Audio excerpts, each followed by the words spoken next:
دەوڵەتی تورک بۆ شەڕی سووریا چەک و جبەخانە ڕەوانەی سنوور دەکات و لێەوە ڕادستی چەتەکانی داعشیان دەکات لە ڕێگەی شەمەند نەفەرەوە.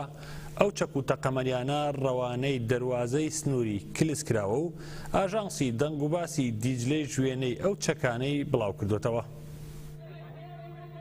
دەوڵەتی تورک و دەستگاسی خوڕەکانی بۆ شەڕی سووریا چەک و جبەخانە ڕەوانەی هەرێمی شەهبا دەکەن لە ڕێگەی وێزگەی شەمەنەفەری چۆبانبەی سەربازگەی هەدۆتجی و دەواازەی کلێس و ئۆنجۆپنار لە ڕێگەی شەمەنەفەرەوە چەک دەنێرنە سووریا.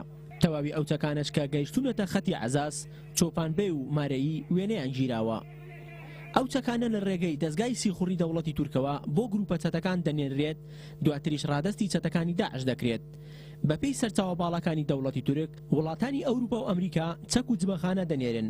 پەروەردەی بەکارهێنانی ئەو چەکانەش لەلایەن هێزەکانی دەوڵەتەوە ئەنجام دەدرێت.